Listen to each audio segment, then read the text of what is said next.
কালো কোকিল কালো, কালো মাথার কেশ, এর চেয়ে বেশি কালো মনের হিংসালেশ।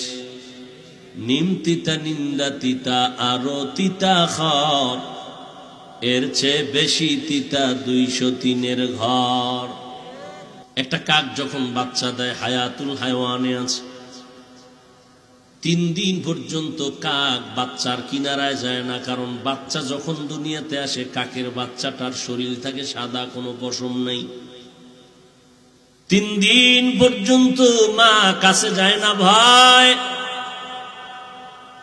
এই 3 দিন পর্যন্ত বাচ্চারে কে খাওয়ায়? কেমনে খাওয়ায় জানেননি? মা কাছে যায় না, দূরে থাকে ভয়ে।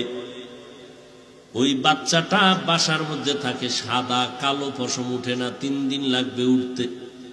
আল্লাহ ওর জন্য 1 শ্রেণীর উড়ন্ত পোকা পাঠায় দেয়, উড়ে আরো ঠোঁট দিয়া হা করে চাপ দিয়া ধরে আর খায়।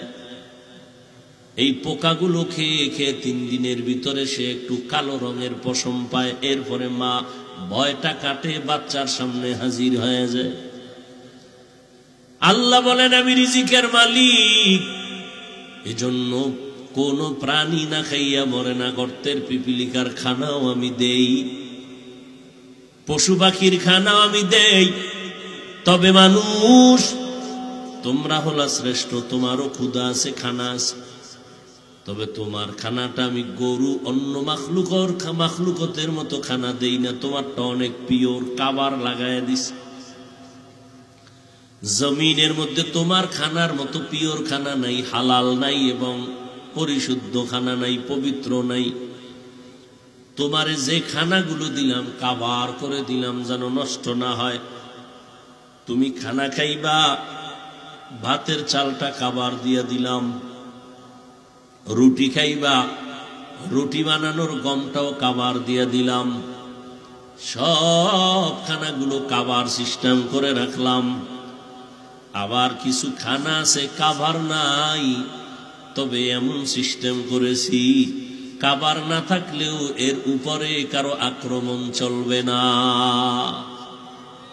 কোন আক্রমণ চলবে না। তুমি জানো পিওর ভাবে এটাকে খাইতে পারো, এই জন্য আক্রমণ করার কোনো কায়দা নেই। এই বান্দা, তুমি শাক খাইবা, তুমি কচু শাক খাইবা, দেখছো নি ওটার মধ্যে এমন প্লেন সিস্টেম করেছি, লেমিনেশনের একটা পর্দা লাগায় দিছি। পানিও লাগবে না, কিছুই লাগবে না, হালকা পানি দিয়া ধুইয়া নাও, পরিচ্ছন্ন হবে, কোনো মেহনত লাগবে না। আল্লাহ বলেন, এরে গোলাম, আমি আল্লাহর খানা দেওয়ার অভাবে কোনো পিপিলিকা মরে নাই, জঙ্গলের কোনো প্রাণী মরে নাই, নদীর কোনো প্রাণী মরে নাই। মানুষ তুই এত দামি হইয়া এরপরেও কেন খানায় কষ্ট পাও? এটা আল্লাহর কারণে না, বান্দা তোর চরম অপরাধ আর অন্যায় গুনার কারণেই।